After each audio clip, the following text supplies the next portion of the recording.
Welcome to DCB's College Football Preview.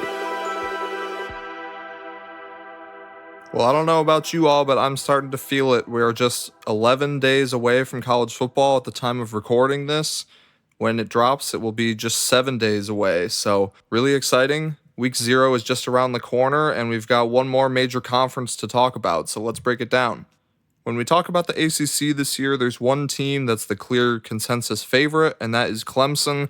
It's been a few years since they've truly been at the top of college football, which is where Dabo Swinney had the program used to being year after year.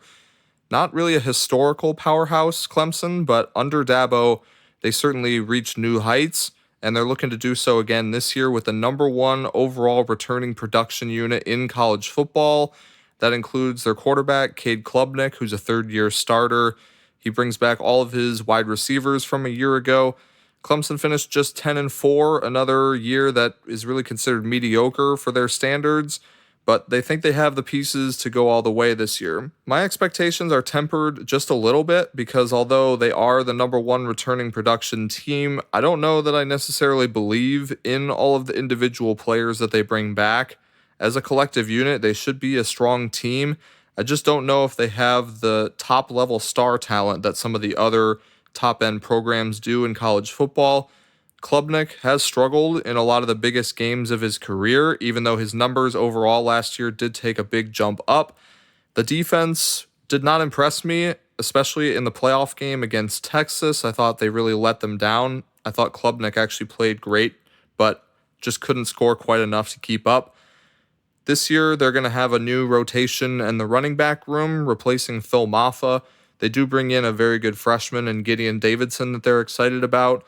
It looks like Adam Randall, a former receiver, is probably going to be the day 1 starter, but they've got a few different guys to choose from in that room. That probably is the biggest weakness for this team. They're going to need to have some balance alongside Klubnik. And the defense, like I said, is just going to have to be better, especially stopping the run. So Clemson, I do think will have a great season in the ACC. But in week 1, I have them losing to LSU. It's been a long time since LSU's won a week 1 game, and this year I think is going to be a little bit different. Clemson, though, once they get into ACC play, they shouldn't have too many troubles. They do have an interesting road trip to Georgia Tech in week 3, so a quick turnaround there after the LSU game to open. But other than that, most of their other big games in conference play come at home with SMU, Duke, and Florida State, who I expect to be better than 2-10 at least. We'll get to them in a little bit. Clemson, though, I have projected at 10-2, possibly 11-1 if they do pull off the win to open the season. Next up is Miami, a team that's impossible to talk about without first addressing last year. Miami came out of the gates on fire, and it looked like they were truly a national contender for the first time in decades. A program with a ton of tradition. They just weren't able to finish the job last year, finishing with 2 losses in their last 3 regular season games to not only miss out on the playoffs, but not even make the ACC title game. It's a collapse that most people pinned on head coach Mario Cristobal, who has seemingly made some critical errors multiple years in a row leading this program. The one thing you can't deny about him, though, is he has built the best talent acquisition program in the ACC. Miami's brought in 2 top 10 transfer portal classes back-to-back years, including number 3 this year. They did lose 7 players to the NFL draft, including quarterback Cam Ward as the number 1 overall pick, but he's being replaced by transfer Carson Beck from Georgia. I'm interested to see how Beck adjusts to the new offense down there, as he was the Heisman frontrunner coming into last season, but struggled with turnovers throughout and led what was ultimately a pretty underwhelming Georgia offense. He's got a chance at redemption, and he will have great athletes all around him and a great offensive line as well. The returning production isn't sky high, but as I said, they have replenished their roster year after year with transfers, and they've had the best high school recruiting operation as well in the ACC. I expect Miami to lean a little bit more on the run game this year with a pair of very good running backs in Mark Fletcher Jr. returning alongside Jordan Lyle, who should get a lot more snaps this year. They bring in a whole new secondary on defense, and that will be key because every team that they played in ACC play really just shredded them through the air last year.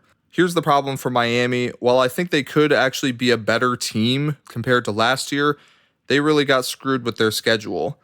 They've got to open with Notre Dame in week 1, a game that I do think they can win, but they've got some really tricky road games throughout conference play as well. Florida State will be looking for revenge in week 6. They've got to go to SMU in week 10, and then they end the season with back-to-back road trips in cold weather places. I don't know how Miami ended up with that type of luck, but Virginia Tech and Pittsburgh are not pushovers, as we saw last year with Miami. They got very fortunate with that Va Tech game, and Pittsburgh, I think, will be once again a very dangerous offense in 2025. So while I think Miami will be as talented as ever, I've actually only got them going 8-4 this year. I could definitely be talked into a higher ceiling for this team. If Carson Beck steps in and plays the way that he was expected to last year, obviously Miami has a chance to be much better, but this is where I've got them with the schedule difficulty. Next is Louisville, a program that I really have come to compare to Kansas State in the Big 12. I think Louisville is going to be the most steady program in this conference for years to come. That's because they have one of the best head coaches in the sport in Jeff Brom. He continuously gets the most out of the talent that he's got to work with.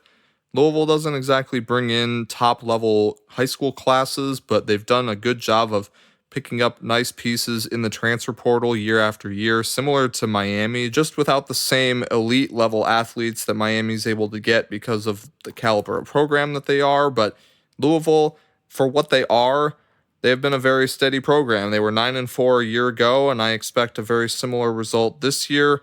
They do lose their quarterback, Tyler Shuck. Now it'll be Miller Moss from USC stepping into what I think is a very similar roster to a year ago. They still have both their top receivers, and Chris Bell and Colin Lacey should both be excellent playmakers for Moss on the outside. They bring in some key transfers on defense, including an edge rusher that you should keep an eye out for named Clev Lubin from Coastal Carolina, should be one of the best in the ACC. Isaac Brown as well, a running back, returns as a sophomore. He could be the best running back in the ACC. Electric in the open field, was just so dynamic as a freshman a year ago. I'm very excited to see what he's got this year. It just is a little bit limited on the high end of their ceiling year after year because, as I said, not elite talent coming out of high school. The past 2 years, their recruiting class has been ranked 58th and 71st this past cycle. They've got a couple of tough road games in conference play. Pittsburgh in week 5, Miami in week 8, and SMU in week 13. They get Clemson at home the week prior to that, so 2 really tough games to end the conference play there before playing Kentucky in the rivalry game to end the year. Those are 3 really difficult games, so Louisville, even if they're in a good position early on, just keep that in mind. They've got really difficult games to finish it out, and that's going to probably hinder their ability to get into the playoffs. The win total sits at 8.5. I don't really have a strong feel either way. I think it's a solid team, but 8-4 or 9-3 is my prediction. Fourth team on our list today is SMU, a team that snuck into the playoffs a year ago, losing in the ACC title game, but finishing 11-1 in the regular season was enough to get them in. It's a team similar to Indiana that a lot of people come into this season looking to fade because they don't think they deserve to be there. You could argue that point, but SMU, I think, is still in a very strong position long term, and that includes this season. 2 running backs hit the transfer portal, and another snuck into the 7th round of the NFL draft. But Kevin Jennings returns at quarterback, and he's got a lot of receivers that they're excited about. Jordan Hudson returns. RJ Maryland should be one of the best tight ends in the ACC, as well as Matthew Hibner, one of the only ACC teams that can claim to have 2 solid pass-catching tight ends, so it gives them a unique setup. They've got a running back that they're very high on in redshirt freshman Derek McFall, expected to take over the starting spot, even with transfer TJ Harden coming in from UCLA. Now, the schedule is relatively difficult. They've got 2 games against Big 12 teams in non-conference play. They host Baylor in week 2 and go to TCU in week 4 for the rivalry game. They also go to Clemson in week 8, and that's part of a back-to-back road spot. Most teams in college football don't have any of those. SMU has 2, one in the middle of September and then one in late October at Clemson and then at Wake Forest. While many expect a significant drop-off for SMU this year, I'm not so sure. I like the coaching staff behind Rhett Lashley. The only worry that I have is that the book may be out on Kevin Jennings. After a great regular season where he stepped in around week 3 for Preston Stone, who was the former starter, Jennings really struggled in the playoff game against Penn State, and it seemed like they had him figured out. That being said, Penn State was an elite defense, so maybe that was a one-off. I think he can continue to put up great numbers in the ACC, and SMU should be a contending team in this league for years to come. I've got them going 9-3 or better. Now let's go over to a team that I'm very excited to watch this year, and that's Georgia Tech. We saw flashes last year of what this team could be, as head coach Brent Key has slowly started to integrate the culture that he wants there.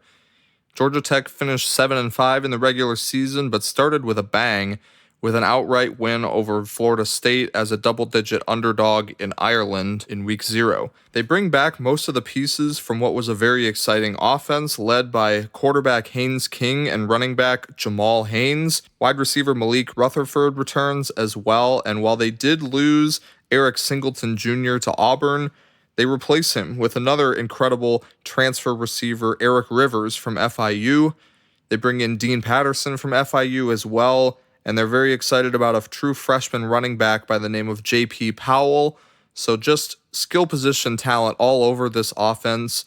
That includes a experienced offensive line that adds an exciting piece to it as well, with a 5-star offensive tackle coming in, the number 29 overall recruit in the nation. They'll have to be better defensively, but the basis of Brent Key's culture that he's building here is physicality, and I believe that will start to show itself on that side of the ball this season. If they can just be above average defensively, that will be enough with how electric this offense is and how fun the scheme that they've been able to implement is. There's a lot of different options for Haynes King to either run or throw and get his playmakers in space for this offense, and it is truly fun to watch when they're in rhythm. I expect them to start very strong with that game at Colorado. Then they get Clemson at the crib in week 3, as we've already talked about, so a huge chance to make a statement in conference play very early on. As always, they finished the season with Georgia, which is now a neutral site game, unfortunately. Georgia Tech took them to multiple overtimes a year ago, and had they won that game, I think they would come into this year with so much more hype, but because they didn't, we get to take advantage of how low the market is on this team. The win total sits at just 7.5. The juice is very solidly to the over for a reason, though. I think this team wins 9 games, and I wouldn't be shocked to see 10. That Clemson game really is the pivot point for this team. If they can win that, that will springboard them into a possible ACC contending season. They bring in their top recruiting class in years, ranking number 21 overall, and they're number 24 in returning production. Regardless of the outcome of the Clemson game, I will be looking to buy in on this team multiple times throughout the season and expect them to soar solidly over the 7.5 win total. I know I was just excited about Georgia Tech, but this is my favorite team in the ACC in the upcoming season, and that is Duke, a team I think is flying way under the radar, similarly to Georgia Tech. They finished 9-4 a year ago, but nobody's really talking about them to do anything this year. Head coach Manny Diaz, while I think he's a little bit of a jackass personally, but certainly revived his career as the DC at Penn State and now is doing a good job back as a head coach for Duke. Last summer, Duke kind of found themselves without a quarterback, so late in the cycle when Malik Murphy became available from Texas, they jumped at that opportunity to upgrade that position, but it didn't really work out the way that they wanted to, so this offseason they decided to trade him out for Darian Mensah from Tulane, a kid who was a freshman a year ago, stepped on the field, and was an immediate impact player. I think he's the perfect fit for this system and a huge upgrade over Murphy that not many people are talking about, but Duke is a smart program that realized a position of need 2 seasons in a row. They took what they could get last year, but this season, very early in the cycle, they invested heavily and brought in Mensah, and he's going to be their guy. So surrounded him with some solid pieces as well. Jaquez Moore returns at the running back spot, but the player I'm most excited about at the skill positions, that's Andrell Anthony. Wide receiver, started his career at Michigan, had some electric moments when he did step on the field, didn't play a ton, so he transferred to Oklahoma. Looked like he was on pace for a huge season in 2024, unfortunately cut short due to injury, but will be back on the field this year and should be the number one option for Duke. They bring in a tight end from Utah that they're excited about, and Landon King, and a very experienced offensive line with some very good players as well. And I think the defense, extremely underrated, very solid players at all three levels, two very good edge rushers, two top-end safeties, and one of the best corners in America, and Chandler Rivers. Duke has a very favorable schedule. They do have a couple of tricky non-conference games. Illinois comes to town in week 2. I know everyone will be taking the Illini in that game. That's everyone's favorite team. But I actually think that's a great spot for Duke to pull off the upset there, which should give them some momentum heading into week 3, where they play Tulane, Darian Mensah's old team. So that'll be an interesting emotional matchup for him personally. But in conference play, really not too many challenges. They do go to Clemson. That's in week 10. But outside of that, they don't play Miami. They don't play SMU. They don't play Louisville. And they get Georgia Tech at home. So Duke, I think, is in a great position to be a sleeper team in this conference. The win total is only at 6.5, but I've got them going 10-2. That's one of the biggest differences across the board for me in my projections versus win totals. The juice is very, very solidly to the over on 6.5, so I'll probably have to take a 7.5 alt line, but as I said, I'm comfortable with that. I see Duke getting to 9 or 10 wins, and I know I've said that for a few teams here at the top for the ACC. I just think there's a very clear-cut set of tiers with these teams. So now that we've gotten past what I think is the clear-cut top 6, let's go into some teams that have a lot more question marks surrounding them. Florida State is next on the odds list, and that is coming off of a 2-10 season. So that tells you what the books think about the program overall. Florida State clearly still one of the top 3 programs in the ACC in terms of acquiring talent. They've been in the top 20 recruiting out of high school all 4 years under Mike Norvell. They brought in top 10 transfer portal classes each of the past 2 years. 2 seasons ago, it worked out great. They brought in some big-time skill positions that helped propel that team to a 12-0 regular season. But the 2-10 last year shows you the dark side of using the portal to build your team primarily. That's what they've done again this year with quarterback Thomas Castellanos coming over from Boston College. All 5 starting offensive linemen are transfers, and all 3 starting wide receivers are as well. Squirrel White comes over from Tennessee, and Deuce Robinson from USC. Both were playmakers at their previous stops. I just don't know if they're going to be quite as impactful as Keon Coleman and Johnny Wilson were for them 2 years ago. So many transfers across this roster, it's really difficult to gauge how good they're going to be. Castellanos is a very short quarterback. He's only listed at about 5'10", so it's hard for him to be a pocket passer. He has to move around a lot, and that kind of limits the type of things that they can do, although offensive coordinator Gus Malzahn comes in. New role for him. Usually been a head coach in the past, comes over from UCF after a very rough year in 2024. Florida State's offense, I think, has to be better, though. It just simply can't get worse than last year. They had so many dropped passes. The receivers couldn't get open. The offensive line got no separation in the run game. They couldn't protect the quarterback. They couldn't deliver accurate passes. They really did nothing well offensively. So although the defense certainly had talent, they really got exposed because of how much they were on the field. Now, Florida State, I think, has a chance to really set the tone well if they can just compete with Alabama in week 1. I don't think anyone is expecting them to pull off an outright win there. I'm worried for them in that game, though, because they've been talking some trash in the media, and that never goes well for teams against Alabama. I just think that's probably going to be a blowout and set the Florida State season off on a poor note. They do get some easier games before a couple of big home conference matchups in weeks 6 and 7 against Miami and Pittsburgh. Road trips late in the season to Clemson, and then out of conference at Florida in the final week. As I said at the top, I feel like it's nearly impossible for Florida State to have a similar season as they did a year ago. 2-10 just feels like too low of a floor for them. The win total is at 7.5. It is juiced solidly to the under, but I could definitely see them getting up to 8-4. However, with how high I am on most of the other teams at the top of this league. I think this is the hardest team in the conference to predict, so I will not be getting involved in any future bets regarding this team. Could see anywhere between 4-8 and 9-3. Next up is NC State, a program that's been very solid throughout the tenure of head coach Dave Doeren. One of those teams that you've kind of come to give the benefit of the doubt to. Unfortunately, I think that's about to change in the coming years. From what I've heard inside the program at NC State, the athletic department just does not have a very good NIL setup.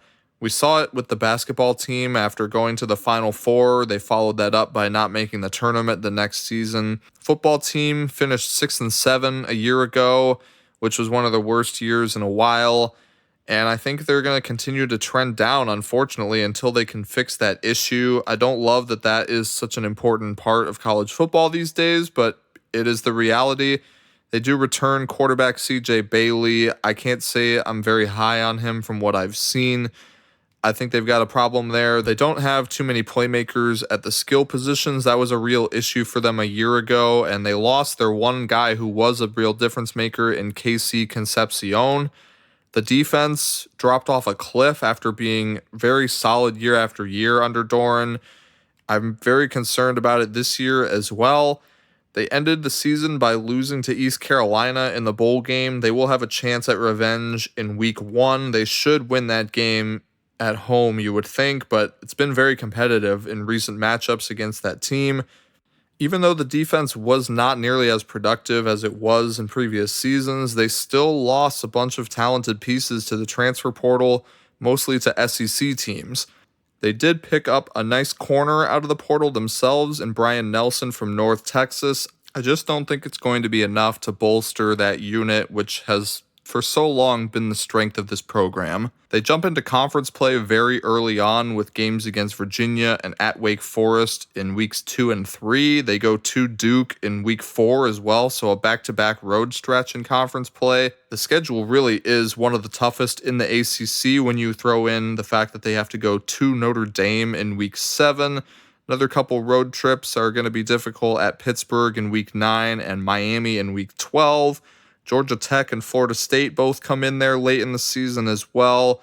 So a lot of games that definitely could go either way. Like that Florida State game is probably the one that if they win it, gets them to a bowl game. If it doesn't, I think could definitely lead to a 5-7 or worse season for the Wolfpack. I hate to sound so negative about this program that I've previously had so much respect for. It just seems to be the direction that college football is going. The teams and the programs that have the most money and NIL resources and that are most organized in that regard are the teams that are having the most success.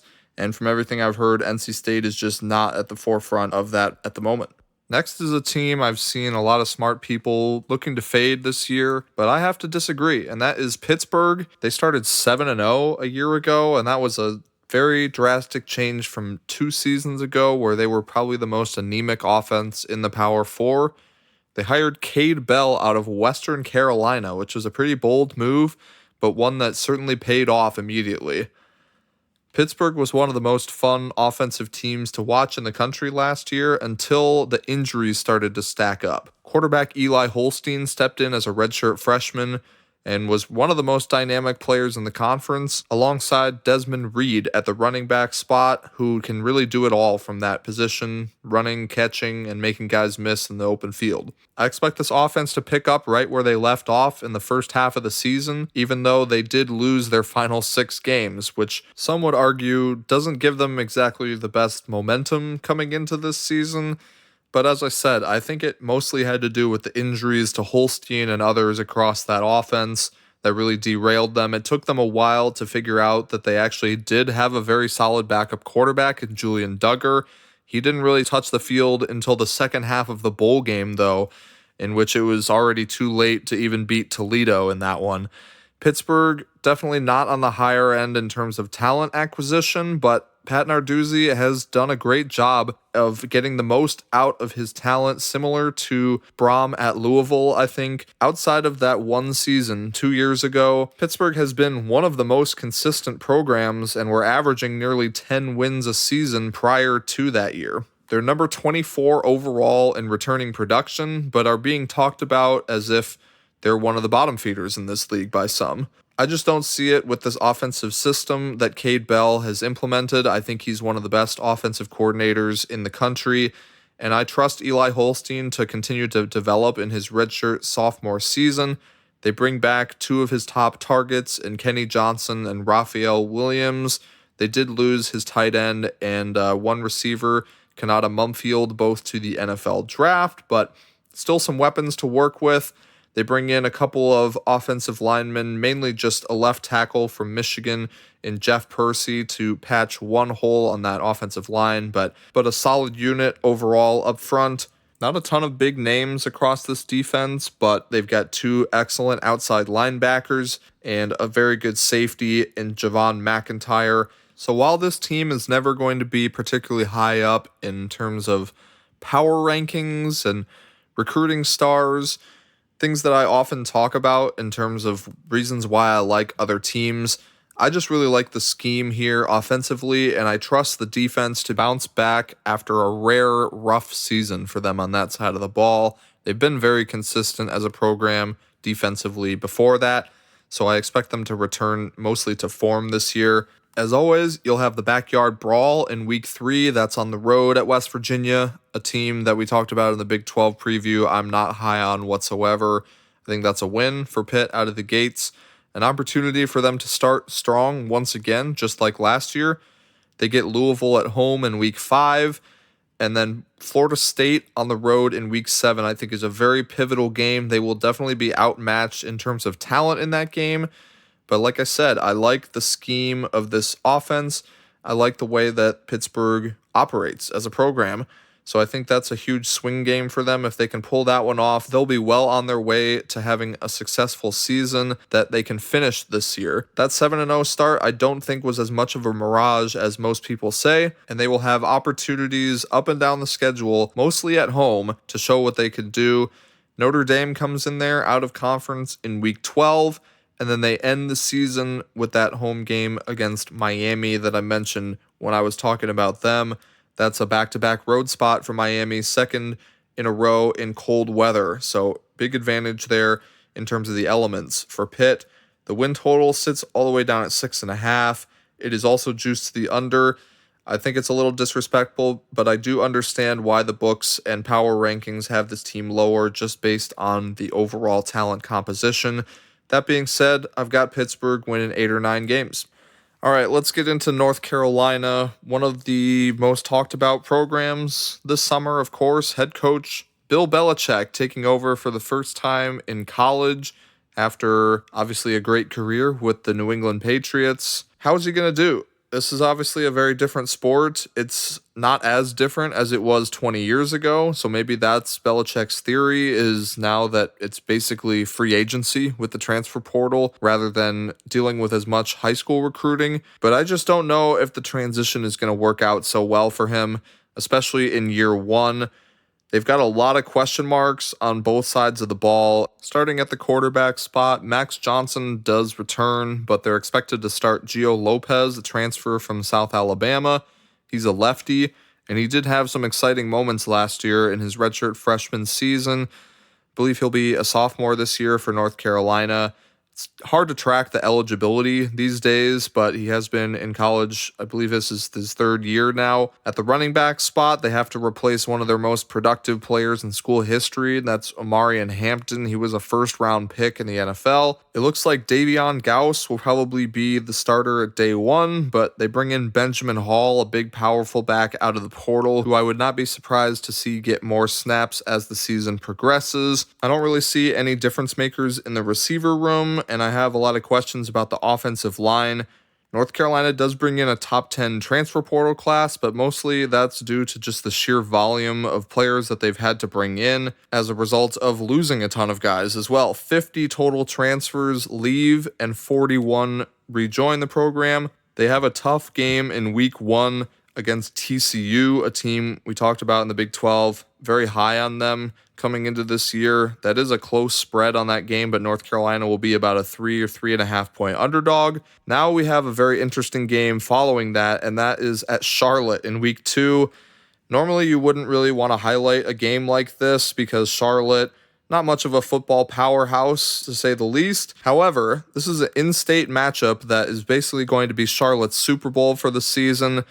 North Carolina is going to be on short rest because that TCU game is Monday night. They've got to turn around then and go on the road and play Charlotte on Saturday. I think that's a dangerous spot. Charlotte will be starting a former North Carolina quarterback in Connor Harrell. So this is a game you probably won't see highlighted most places, but I think this is a very nice trap spot potentially for North Carolina. They have not fared well against the group of five in recent years. They lost to James Madison a year ago, 70-50, if you remember that ridiculous game.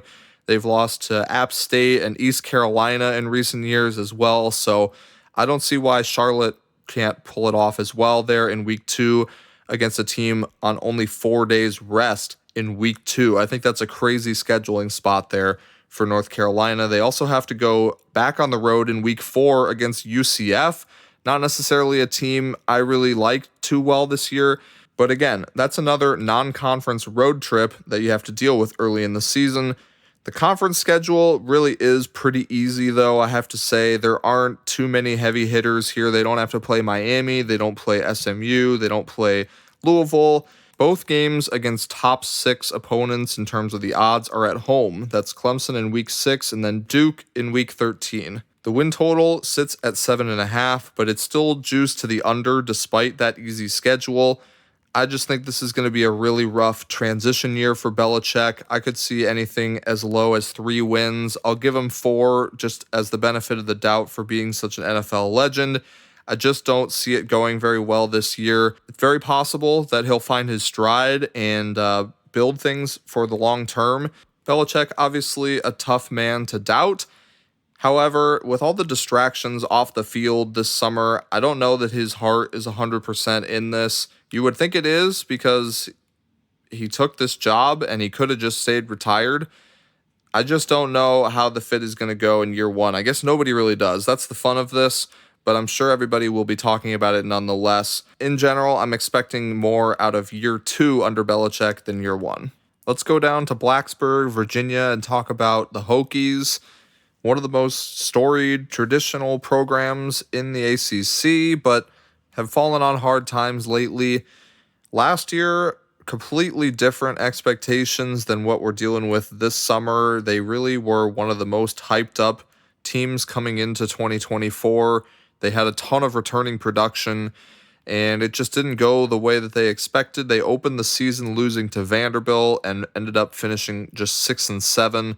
Kyron Drones at quarterback dealt with some injuries throughout the year and just had some games not go their way. They felt like they got robbed against Miami, but had plenty of chances to make plays to win that game. And ultimately, this is where they ended up to end the season. But this year, they lose a bunch of transfers, 31 of them in total, and they bring in a bunch of impact transfers as well to sort of solidify the offense around Kyron Drones, in my opinion. That seems to be the main focus here from them. A couple of running backs come in from the G5, both very productive at their previous spots. In particular, Terrion Stewart from Bowling Green. I think it's ironic that that's the school he comes from because he basically runs like a bowling ball. Braden Bennett comes over from Coastal Carolina as well, will be a nice complimentary back.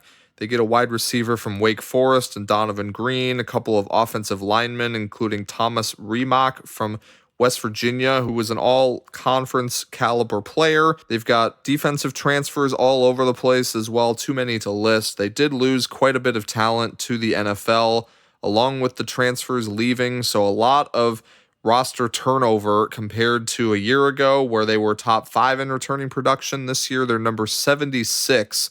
So a lot of pieces to replace. The staff sticks together under Brent Pry again, but this could be his last year, I think, if they don't put it together a little bit. They open the season with back-to-back non-conference games against SEC opponents. Not sure why you would do that to yourself, even if the second one is the return date against Vanderbilt. Week 1, they go to South Carolina, where it looks like they're about a 7.5-point underdog. I don't really expect too much out of that game, but if they were to pull it off, that would make a big statement and give them some momentum heading into the rest of the year. I do expect them to beat Vanderbilt in the rematch, but once we get into conference schedule, I think it's really difficult to project how this team will finish. So many transfers that they'll be relying on, especially on the offensive side of the ball. If Drones can stay healthy, I think the additions around him will help him and they should be better. Defensively, though, they could take a step back depending on how, again, a lot of these transfers play. So Virginia Tech, I don't like buying into a coach that's kind of making some desperate moves in the portal, in my eye, and looking to save his job. Win total sits at 6.5, juiced pretty solidly to the under. I think it's just right. 6-6 is where I have him projected. I could be talked into a couple wins higher or maybe one or two lower, depending on what happens with all the transfers. But Virginia Tech, I just don't love the state of the program overall right now. Let's talk about Syracuse, a team that found a lot of success last year. Maybe it wasn't expected, but they finished 10-3, winning their bowl game. This year, I think, is going to be very different, although I have to give a lot of credit to Fran Brown, was definitely not on most people's radars as far as a head coach, and he stepped up and delivered an excellent season, one of Syracuse's best all time. To lose 4 picks to the NFL draft, though, including 3 significant pieces on your offense with your quarterback, Kyle McCord, who was only there for a year, but broke all sorts of Syracuse single-season records. Quint Allen is gone. Aronde Gadsden is gone. Trebor Pena transferred to Penn State. It's just a ton of production to lose on the offensive side of the ball. 114th in offensive returning production is just not going to cut it for this team that overall just doesn't bring in a ton of talent year after year out of high school. They've been more solid lately, bringing in back-to-back top 45 classes, but 3 years ago it was down at number 88, so there's just not too much depth of talent on this roster. I think Fran Brown is slowly building his operation the way that he wants, but this year is one that most view as a transition year, as the win total sits all the way down at 5.5, juiced heavily under as well, even after winning 9 games in the regular season. They have a couple of quarterback options to choose from out of the transfer portal. Steve Angeli comes over from Notre Dame, hasn't seen the field a ton. Neither has Ricky Collins from LSU. He's a little bit more of a running option, so however they want to play it, they'll have 2 different types of quarterbacks to choose from. They do have a solid tight end returning in Dan Villari. They bring in Jonte Cook as a wide receiver. Started his career at Texas, went to Washington briefly for a semester, and now ends up at Syracuse. Hasn't seen the field a ton, but is a former 5-star recruit. So if he really pops, that will change the dynamic of this offense. But they're really asking a lot of him to be the number 1 guy for a receiver who hasn't seen the field too much in his career. As I said, not much in terms of a run game this year either, from what I'm expecting. The defense could be okay, but the front 7 lost a bunch of pieces as well. So opening the season against Tennessee and Atlanta, hardly a neutral site game, even though it technically is. I don't think that's going to set them off on a great tone. They have a really challenging non-conference schedule as well, mostly made up of their road games. Clemson, SMU, Georgia Tech, and Miami, they have to travel to all of them. They also go to Notre Dame in Week 13 just to top it all off. Syracuse is due for major regression this year, and nobody's really arguing that, but I don't know that many are projecting quite the drop-off that I am. I actually have this team only winning 3 games. It's nothing against Fran Brown. Like I said, I think he could be building something in the long term there, but this year, it's just too much production to replace.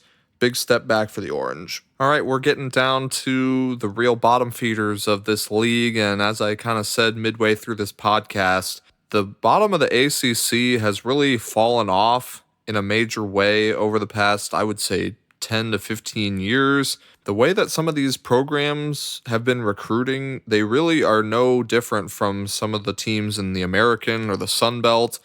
And it's resulted in those teams losing to the G5 quite often. So I got to say, I don't have a ton of personal investment in a lot of these teams, but I will do my best to still give a thorough analysis. of each of them. If you're still listening at this point of the podcast, I just want to say a heartfelt thank you. This entire experience of recording a podcast for the first time has been very interesting. I've learned a lot, and very excited to see what we can do with it in the future. We'll be returning to spaces as well as we get into the college football week to week. A lot of you enjoy those because they're live on Twitter. We get to interact with you a little bit more. So very much looking forward to doing that again, but appreciate those of you who have come along for the ride on this podcast. I hope you all have enjoyed and learned something. So without further ado, let's get into the bottom 5 programs in terms of the odds for the ACC. We'll go with Boston College first, as they had a fairly solid season a year ago, finishing 7-5 in the regular season. They did lose their bowl game, but overall, a solid year for BC. Bill O'Brien, I think, is a very good head coach, and that is always going to keep their floor relatively high. I don't think you're ever going to see BC go back to the days of winning 1 or 2 games like they did at times throughout their history, but they lose a few key pieces from last year's team, especially in the trenches on both sides of the ball. NFL draft picks, 2 of them on the offensive line, 1 edge rusher as well. Thomas Castellanos, the quarterback, was healthy for most of the year, didn't finish out the season. They ended up going with Grayson James, who does return. He originally transferred there from Florida International. They also bring in Dylan Lonergan from Alabama. Didn't really see the field a ton again, but between those 2 guys, I'm sure they will figure out who they're going to go with at quarterback.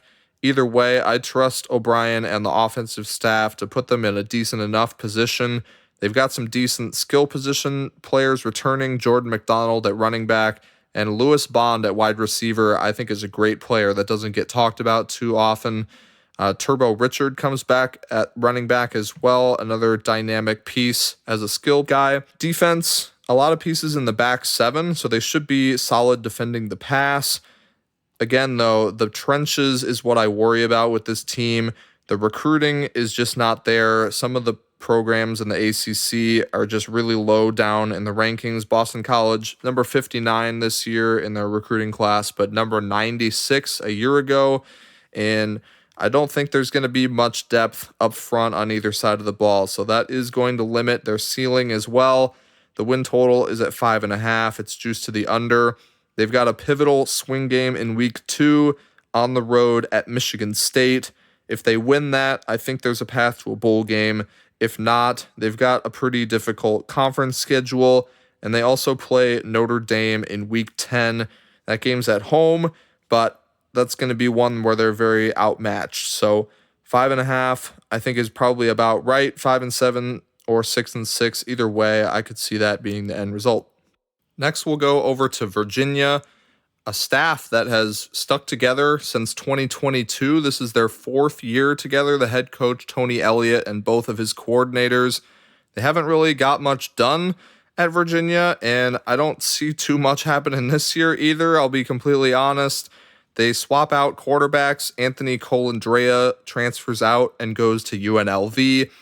The experience watching him is quite unique. He makes some absolutely incredible plays, had a very strong arm and would run around in the pocket and make things happen, but was also a turnover machine. They bring in Chandler Morris, originally from TCU, had a solid year at North Texas last year, but I fear that he is going to bring a lot of similarities to the offense that Colandrea had. I think there's still a lot of turnovers that need to be cleaned up there. And I think Virginia is still going to be very erratic offensively this year. It's going to be a difficult team to trust. They usually pull off 1 or 2 wins that you don't expect, but there's always a chance that they could lose to one of the worst teams on their schedule. They open with Coastal Carolina, which is kind of a sneaky game. The line opened up a little bit bigger, but I think they're only sitting at about 11-point favorite right now in that one on their home field. I just don't know what the staff is really building. I like the continuity. It's rare in college football that you get the same coordinators sticking around at one place for so long, but do they have the talent to really compete in this league? It's hard to say yes. because Virginia just hasn't been there for so long. I feel like they should be better with the amount of talent that's in that area, them and Virginia Tech both. There's plenty of talented players in Virginia and the DMV to recruit. They just haven't been able to get enough of those guys to stay home. So Virginia win total is actually at 6.5, but it's juiced pretty solidly to the under. Again, another one, I think the number is relatively right. If I had to take something gun to my head, I'm taking the under on that. But I'm not going to necessarily pay minus 170 for it either. So Virginia, I think you know pretty much what you're going to get from them. Not too much that I'm expecting. Let's go out to the West Coast and talk about Cal, a team that certainly shouldn't be in the Atlantic Coast Conference, but here we are in 2025 conference realignment. Doesn't make a whole lot of sense geographically. Cal lost probably more offensive production in the transfer portal than any other team. Fernando Mendoza, their quarterback, they really found something in him late in the season. He goes to Indiana. Their tight end, Jack Andrews, is going to start at Texas this year. Jaden Ott is going to be the starting running back at Oklahoma. Will probably be one of the best backs in the SEC. His backup running back, Javian Thomas, goes to UCLA. They lose a receiver to Nebraska. They lost another receiver a year ago to UCLA, who's now at Florida. So they've just been losing a ton of impact players on that side of the ball, and it's resulted in them ranking outside the top 80 in overall returning production this year. They haven't been recruiting at a great level. Their recruiting is similar to a lot of these other lower level ACC teams, so I just see them really struggling to replace that level of production. However, they've got some exciting pieces that we can talk about. They've got two quarterbacks to choose from. Devin Brown transfers from Ohio State. Certainly a run-first quarterback who, when he saw the field, I can't say I was too impressed with, but definitely a step down in competition from Ohio State over to Cal. They also bring in a 5-star true freshman, though, Jaron Kiawi, and I'm not going to try and pronounce his last name because I will surely butcher it, but he originally enrolled at Oregon, decided it wasn't a good fit for him for whatever reason, comes over to Cal after the spring, and they're sure happy to have him. They have not made an announcement yet on whether he'll be the starter, but it seemed like when they asked him about it, he was pretty indifferent. He called it a blessing either way, so obviously, he'd love to step on the field, and that would probably give them their highest possible ceiling as a team, but I don't know that there is enough talent around him to really be able to elevate them into contender status, so I think they will probably let him ride the bench for most of year one, let him get into a couple of games that turn into blowouts, and gain a little experience heading into next year, where hopefully they will have built up the roster a little bit more, but running back wise, they've got a trio of guys that they think can all produce for them, all transfers. Who knows which guy will step out of the trio? I would say probably LJ Johnson Jr. from SMU is maybe the leader in the clubhouse, but it's hard to say. They bring in a ton of guys all across the defense as well, mostly from lower levels, but they did bring in a linebacker from BYU that I like, Harrison Taggart. Thought I would mention him. The schedule is pretty interesting. They open the season in week 1 at Oregon State. They're a 2.5-point underdog in that game, so essentially a coin flip. That'll be a very interesting test to see where they are, especially at the quarterback spot. They then play Minnesota in week 3 out of conference. They also have a road trip to San Diego State, which can always be a little bit of a tricky one, even though they're a smaller program in the Mountain West. At Louisville in week 11 is probably their toughest conference game, but outside of that, they don't play a ton of the contenders. They don't play Clemson or Miami. So if the quarterback situation does work out, obviously I say these things for a lot of teams, but the ceiling does rise in that situation.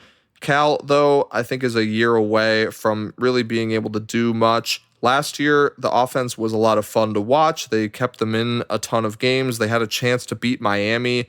They had a huge lead in that game, but the defense wasn't great. I don't expect it to be great this year, and with all of the offensive losses, I just think it's going to be too much to overcome for Cal this year. Win total is at 5.5, juice to the under, and that's about where I've got them. 5-7, maybe 4-8. Now I'm going to go out of order a little bit here because I want to save a particular team for last, but Stanford is next up, and they are technically last in terms of the odds to win the league. Went 3-9 a season ago. Frank Reich in there at the head coaching spot. Very interesting. Obviously more of an NFL guy in his past, but steps into a Stanford team that surprisingly ranks number 13 overall in returning production. I don't know if that's a good thing off of a 3-win team, but I suppose the continuity can't hurt. They bring back Elijah Brown at quarterback. He redshirted a year ago, but did see the field a little bit. They also bring in a couple of transfer options. Dylan Risk from UCF, who actually was pretty solid when he saw the field, and then Ben Gulbranson from Oregon State. Not as solid when he saw the field, but either way, they've got a few different options in the room. I can't really confidently say that any of them are going to be difference makers for this team, especially when you look at their week 0 matchup at Hawaii and see that they're a 2.5-point underdog.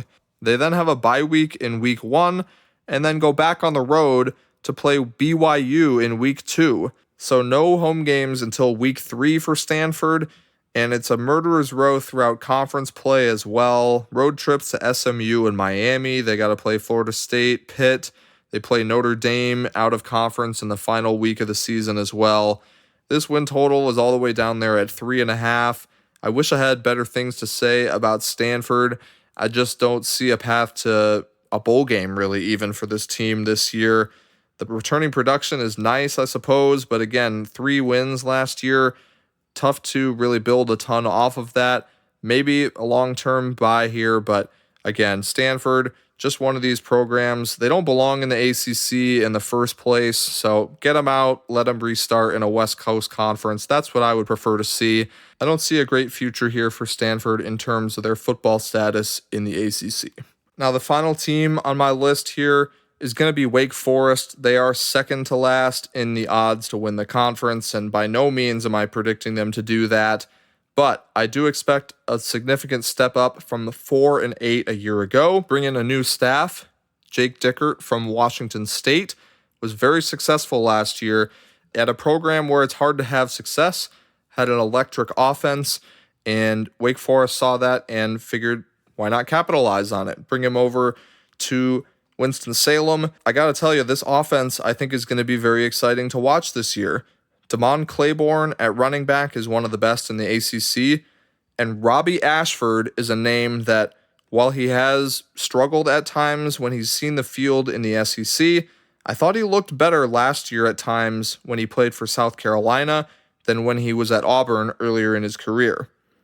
This is a guy that now brings in quite a lot of experience throughout his career and playing in high-level games in the SEC, mostly in spots where he's been thrown into the middle of a game as a backup. He now takes over as the full-time starter here at Wake Forest, and I think the system fits him a lot better than it did at Auburn. I'm not going to sit here and tell you that this Wake Forest team is loaded with talent, but they do have difference makers at key positions, and I just think the combination of Ashford and Claiborne is going to be one of the more underrated backfields in the league. They've got some big games at home with chances to trip some teams up, including Georgia Tech and SMU, and they have a road trip to Oregon State in Week 7, which will be very pivotal in terms of trying to get to a bowl game. The win total is only at 4.5, juiced slightly to the under, but I've got Wake soaring over that and reaching 7 wins this year. Not necessarily a team we're going to be talking about in the national picture, but one that I will be looking to bet on from week to week throughout the season, as I think they'll be disrespected a little bit on the lines. All right, as always, we like to wrap up these episodes by just giving a little bit of a summary of what we talked about. I'm going to go through the list of teams that I'm generally higher or lower on than the markets. I'm very high on Duke coming into this year. That's the team I'm most excited about in terms of being a contender in this league that nobody's really talking about. Georgia Tech, relatively high on as well. Pittsburgh as well, I'm higher on than the market. Wake Forest, I think, is a little bit of a chaos team. They should be more fun on offense this year. And then a couple of teams that I'm lower on, UNC and NC State, both of them I think are going to struggle this year. And then Syracuse is due for some significant regression after a rare 10-win season. In our fifth and final episode next week, we're going to go through the G5. I'm not going to talk about every single team because that would just take entirely too long, but I will highlight some teams that I think are due to progress or regress compared to last year. Some teams that just got absolutely ravaged by the transfer portal that you need to be aware of. We'll throw Notre Dame in there, of course, as well.